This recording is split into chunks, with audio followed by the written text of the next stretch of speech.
it's your girl Andie with another book review. Today I'm going to be reviewing Gods of Jade and Shadow by Silvia Moreno Garcia.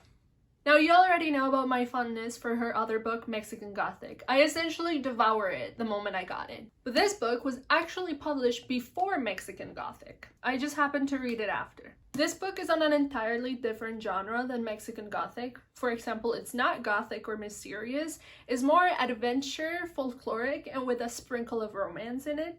It's a more down-to-earth fairy tale in the sense that the characters are more relatable to adults than to children. Now, first I'll start talking about the cover.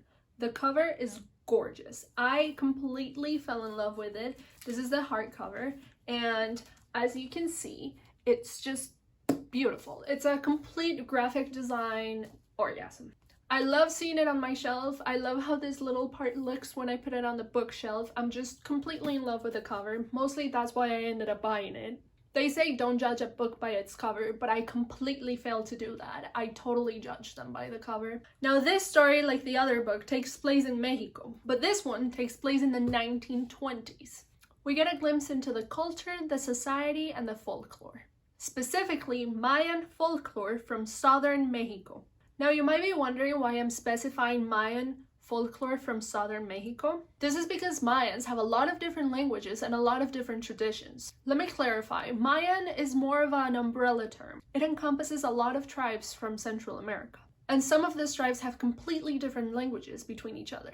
So if you want to learn more about Mayans from ancient times and Mayans from now, feel free and go research. I'm going to leave a couple of links here that I find very useful. They're going to be on the description below. Now, going back to the book, I want to point out the amazing way Silvia explains the origins of the gods. If we go back to page 60, Cassiopeia asks the god of death that she's with how the gods essentially came to be. And he answers her, "It is the sacred life force that resides around you, in the streams, in the resins of trees, in the stones. It births gods, and those gods are shaped by the thoughts of men." Now, if we move forward to page 102, we find a more suitable description to this. It says, "The imagination of mortals shaped the gods, carving their faces and their myriad forms." I don't know how to pronounce that. "Just as the water molds the stones in its path, wearing them down through the centuries. Imagination had also fashioned the dwellings of the gods." Essentially, what she's saying is that the imagination of men shaped the gods, that they're essentially born from our thoughts.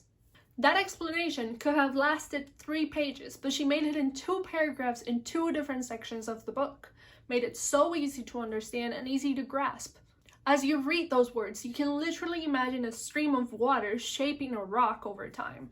And I just think that's beautiful writing. Another place this book hit me in the heart was on page 62. If we go to page 62, which is at the beginning of the book, we find that Silvia gave us a huge glimpse into our main character, which is dialogue. In this page, the god of death essentially tells Cassiopeia, our main character, that he rescued her. And she waits absolutely no time on telling him how wrong he is about that. It goes, "You did not rescue me," Cassiopeia replied. "I opened that chest. Besides, I wasn't a princess in a tower. I knew I'd get away one way or another, and I was not waiting for God to liberate me.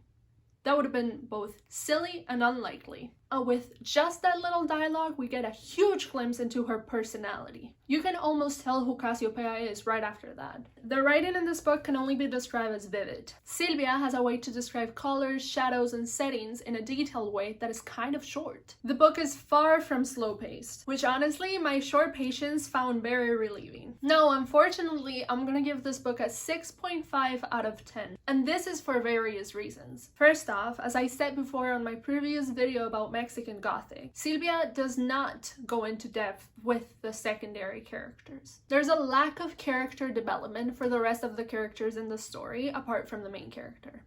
Wow, that's a lot of characters. I feel like the Death God needed more character development and depth. For being such a substantial part of the story, there was a lot left to the imagination. I also found the book lacked a lot of urgency. Yes, it is fast-paced written, but it's not urgent. In the book, spoiler alert, Cassiopeia is essentially dying, but we didn't get like that urgency feeling that she was dying up until like the very end. Another problem that I found in the book is that it was set in the 1920s. However, this setting and this specific timeline had absolutely no relevance to the story. Essentially, the story would have been the same if it was set during the 21st century, the 19th century, or the 1800s. There would have been very minor changes to the plot had it been in another time, so I just feel like the 1920s was just an add-on to spice things up, but it barely added to the story. Also, this book is set as an adult story, however it fits more into the YA fantasy genre. And finally, the conflicts our characters fell into were easily solved. The action could have been more substantial. Overall, I would recommend this book for YA fantasy readers and adventure fans. Was it worth the $26 price tag over here? I don't think so. I wouldn't pay more than $15 for this book if I'm honest. Now, I'm not trying to bash the book. I actually quite enjoyed it. I'm just giving you the most honest review I can think of. So yeah, that's all I have for today. Thank you for watching. If you enjoyed this video, please like, and if you want to see more book reviews, feel free to subscribe. Thank you again for watching. Bye! Mayan folklore.